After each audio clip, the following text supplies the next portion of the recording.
Joining us now is Joshua Geltzer, who's the founding executive director of the Institute for Constitutional Advocacy and Protection, as well as a visiting professor of law at Georgetown University Law Center. He's also a fellow in New America's International Security Program, and he served as a senior director for counterterrorism at the National Security Council, having served previously as deputy legal advisor to the National Security Council and as counsel to the Assistant Attorney General for National Security at the United States Department of Justice. And he's the co-author of an article at The Atlantic with Jennifer Taub and Lawrence Tribe. Trump has launched a three-pronged attack on the election, and it starts with undermining the U.S. Postal Service. Welcome to Background Briefing, Joshua Geltzer. Thanks for the invitation to come back. Well, thanks for joining us. And it seems that Nancy Pelosi has been motivated to bring the House back into session in order to deal with the post office crisis. Even if they can subpoena Louis DeJoy and the White House doesn't delay and obfuscate, which they're likely to do, what would that achieve, do you think? Naming and shaming, I noticed that people are showing up at DeJoy's home in North Carolina and his apartment in Washington, D.C. So my concern, Josh, is that the Democrats are complaining and talking, whereas the Republicans are acting in a very mendacious way. So I think the hearing that House Democrats thankfully are pushing for and indeed expediting is necessary. But as you say, Ian, it's not sufficient. It's necessary because it can help to name and shame. And even more than that, it can help elicit information, because so much of my understanding, the public's understanding, I think even the understanding of many on Capitol Hill of what is actually happening within the U.S. Postal Service is based on little dribs and drabs that are coming out. And that's no way to run a government. That's no way for Congress to be able to perform its oversight responsibility. So having a hearing like that involves tough questions and ideally candid answers is critical. But as you say, that is a first step. Once more is understood, once the pressure has been built up, it may be necessary to legislate, it may be necessary to litigate, it may be necessary to take other steps based on the type of information that hopefully comes out at a hearing like that. But would you agree, Joshua, that Trump will try and, as he's done with earlier attempts to get his people on the record, to show up before the House, simply ignore subpoenas or obfuscate? I worry that he will. Despite a history of the executive branch and the legislative branch having what's often called an accommodation process, in which they negotiate over the scope of a subpoena, they negotiate over what's going to be asked at a hearing, you've seen from the Trump administration a non-accommodation process. You even had Trump say during the impeachment buildup that he'd be fighting all of the subpoenas. So I don't think it's responsible. I don't think it's lawful in some instances. But I do think you are right, Ian, to anticipate that the Trump administration may not even facilitate what I'm describing as the first step, the congressional oversight, from occurring the way it should. And again, I'm speaking with Joshua Geltzer, who's the founding executive director of the Institute for Constitutional Advocacy and Protection, as well as a visiting professor of law at Georgetown University Law Center. He's also a fellow in New America's International Security Program, and he served as a senior director for counterterrorism at the National Security Council, having served previously as deputy legal advisor to the National Security Council and as counsel to the Assistant Attorney General for National Security at the United States Department of Justice. He's the co-author of an article at The Atlantic with Jennifer Taub and Lawrence Tribe. Trump has launched a three-pronged attack on the election, and it starts with undermining the U.S. Postal Service. So is there a kind of cultural problem here, in the sense that on the Democratic side, you're dealing with people who believe in the Constitution and in effect in the two-party system? But unfortunately, the party of William F. Buckley has now become the party of Jerry Springer. And the president himself is totally lawless. He's a bully and a cheat, and he's in league with another bully and a criminal, Vladimir Putin. So it seems to me that this actually doesn't have anything to do with partisan politics. The issue at stake here is saving American democracy. You can't have a one candidate in a race dictating the terms of the race. Trump's already said in his interview with Chris Wallace on Fox that I get to decide. I'm paraphrasing, but he basically said, I get to decide who the next president is, not the American people. I mean, he's made it clear. And now he's ruining the post office to prevent mail-in ballots. So do you think it should be framed in those terms? I think there's a real asymmetry here. I think Joe Biden is running a campaign against Donald Trump, and I think Donald Trump is running a campaign against American democracy. He is running a campaign premised on suppressing votes, casting doubt on the legitimacy of votes, casting doubt on the legitimacy of the counting of those votes and the results that they yield, and that's an asymmetry. That's very different from two candidates with differing platforms or different policy views. And in some ways, that's what led to Jen and Larry and me writing the Atlantic piece you were kind enough to mention, in which we urge states at their level to try to take steps to overcome what is an assault on democracy itself, to try to ensure that what we call a three-pronged attack by Trump of slowing mail delivery, potentially urging Republican state legislatures to use a certain statutory authority to deem Election Day failed and substitute their own slate of electors, and finally to somehow portray it as illegitimate that vote counting is almost certain to persist, at least in some states, after Election Day this year, that states can do things to mitigate the damage Trump has unleashed by that three-pronged attack that is really not an attack, as I said before, on his opposing candidate, Joe Biden. It's an attack on America's electoral system and our democracy. So is that an argument that should be made? I think it's important to recognize how Trump is running this campaign, to be candid, that he is not trying to match platform for platform or policy for policy, but instead is assaulting the integrity of our elections. I think the second thing one needs to say is to remind folks that there are other institutions that can step up to shore up that election integrity. We point out in the articles things states can do, such as changing state law so that every vote postmarked by Election Day, rather than arriving by Election Day, gets counted. Why is that relevant? Because if you have a post office service, a USPS, that has been deteriorated from within by Trump, or at least through his appointee as leader of the USPS, well, it dulls the force of that if, in fact, how quickly those votes arrive is no longer the key to whether they're counted or discarded. So I think it's important to recognize the campaign Trump is running. Absolutely. And later in the program, we'll be talking with somebody from Belarus about what's happening there. And obviously, Putin, the scary part is that Putin could come to Lukashenko's rescue and Belarus could be sort of overtaken by Russia in a kind of quiet and subversive way. And then Putin will be right on Poland's border. But the reason I'm bringing it up is to do with a comparison here. I mean, obviously things aren't as bad in this country under Trump as they are in Belarus under Lukashenko. But it is the same dictator's playbook here at work.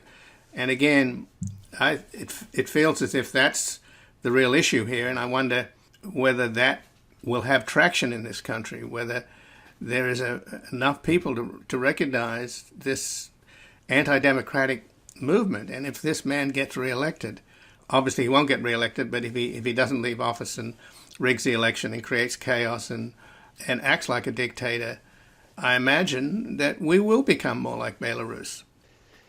The tactics that dictators, authoritarians, or at least would-be dictators or authoritarians use are surprisingly few in number, and to see them wielded by Donald Trump is it's more than concerning. It should be seen as dangerous by all Americans. And here, Ian, if you'll indulge me, I'd like to commend to your listeners a piece that published on Friday by Kyle Murphy on the website Just Security, where I'm an editorial board member.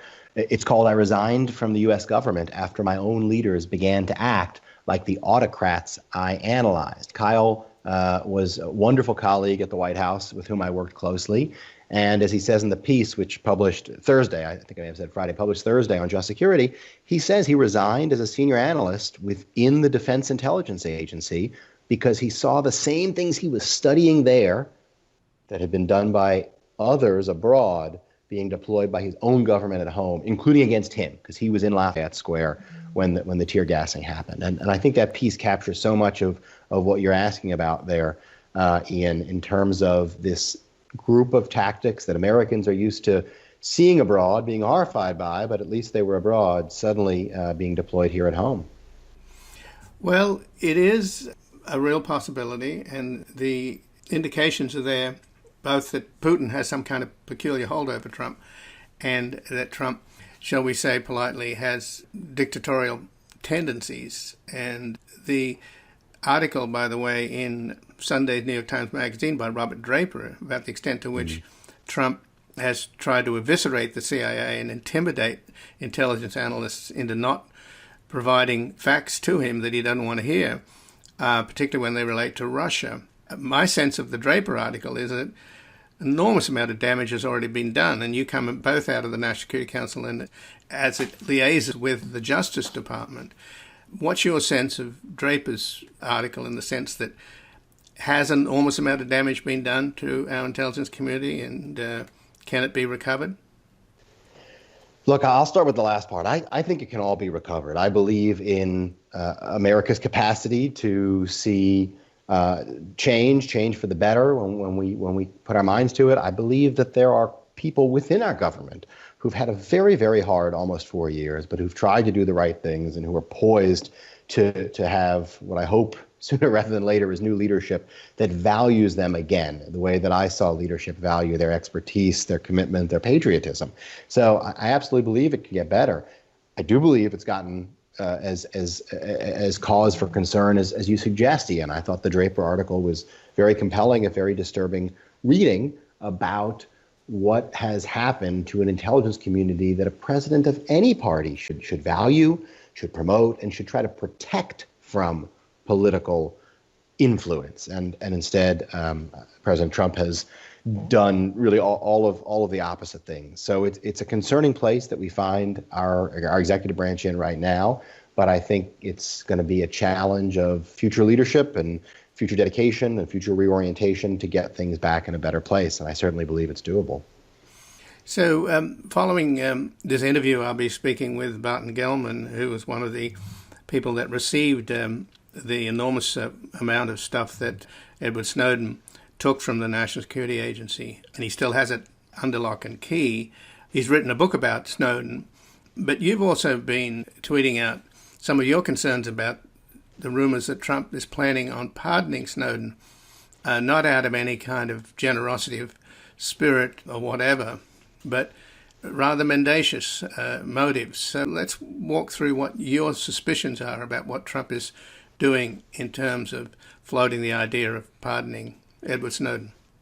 Well, I really began, Ian, with the question of why would Donald Trump be entertaining this as a possibility, even when asked by a reporter about it? Why wouldn't he say, look, this person has done real damage to the U.S. intelligence community and let that speak for itself? Why would he float the opposite? And certainly it doesn't make a lot of sense if you look at Donald Trump's own personal earlier statements about Snowden, where he called him a traitor and said all sorts of things that would not point at all towards consideration of a pardon. So I think there are a few reasons that could explain this pretty strange narrative turn by Trump. One is he wants to distract. He wants to change the subject. He's really been a president for whom awful things have happened on his watch. Deaths from coronavirus, now voter suppression. We could spend the whole conversation adding to that list, and he's desperate to change the subject and introduce this as a source of distraction. What's more, there's something about Snowden's own narrative that I think appeals to Trump, or Trump sees as validating his narrative, and that's because Snowden's narrative is all about distrusting U.S. intelligence, distrusting federal law enforcement, portraying them as the enemy, the adversary. And that's Trump's language, too. That's his near obsession with the counterintelligence work done in 2016, with his near obsession with the Flynn case. And just one more point, Snowden is divisive. He's polarizing. Americans feel differently about him. I have my own view as a former Justice Department lawyer, but others disagree with that view. And Trump loves issues like that divide and that polarize us. And so all told, I think it's important to do the exercise of thinking through why such strange comments are coming from Donald Trump. And then I think it's equally important to make sure that we don't succumb to the Trump game and instead get back to talking about the Americans who are dying in just awful, staggering numbers from a virus that Trump has handled so poorly, that we have an election coming up that Trump is trying to distort and keep the focus where it needs to be. Well, it does. I do agree that it does look as if Trump's narrative and Snowden's narrative are pretty much the same, of spreading the idea that we can't trust our intelligence and law enforcement agencies. And of course, you've got the investigation into the investigators underway by Barr and Durham. All they've come up with so far is something that was already in the DOJ's Inspector General report. But nevertheless, when you talk about Snowden, of course, it's true. He is divisive. He's either, to the American people, he's either a hero or a traitor. Of course, he could be both. But he's apparently earned about $1.2 million in speaking fees. So the notion that he's desperate for an American hamburger and is somehow languishing in Moscow, it doesn't sound as if he's doing too badly. What would you give the chances of this happening, of Trump pardoning Snowden? Trump loves to talk, and he loves to try to change the subject by saying outrageous things, and he often fails to follow through on them. And one never knows whether to be grateful for that, because the things he says he's going to do are probably terrible ideas, or whether to lament that, because to have a president who just talks and doesn't follow through on it is its own problem. And maybe the right answer is a mix of both. But it's not clear to me that this is beyond talk at this point, an attempt to distract, although it's worth emphasizing that Trump seems very fond of the pardon power. It's one of the things he's latched onto as something that he alone, as president, can wield, and what's more, do so with at least relatively little congressional or judicial oversight. And so finding those things that he gets to do alone seems to be something that of which Trump is quite fond. And so whether it's a pardon for Snowden or a pardon for someone else, the idea that he's going to continue to look to that power as one that he finds fortifying as president, because he can wield it alone, I think it is worth continuing to watch that. Well, just in closing, Joshua Gelser, Adam Schiff said that he's the chairman of the House Democratic Intelligence Oversight Committee, and he said that 90% of what Snowden took had nothing to do with civil liberties.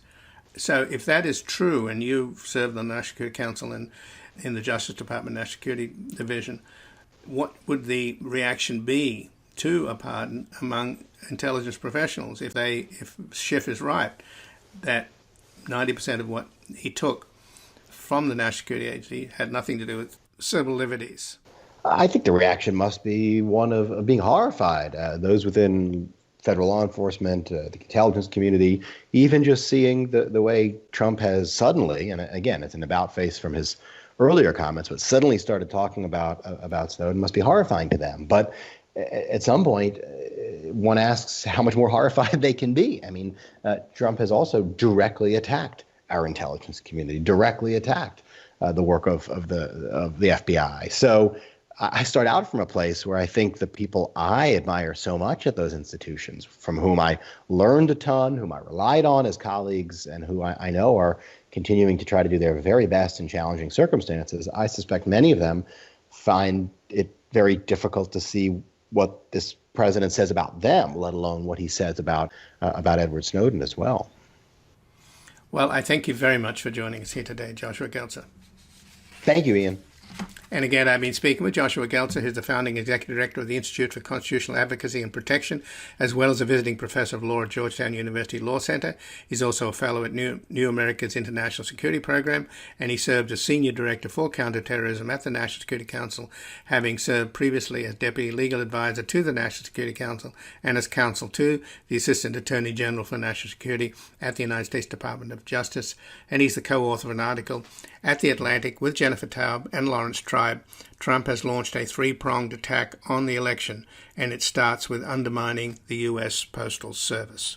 We're going to take a brief station break and back examining further the possibility of a presidential pardon for Edward Snowden and speak with someone who actually is in possession of all the secrets Snowden stole from the NSA. But they beg you, wait, my name.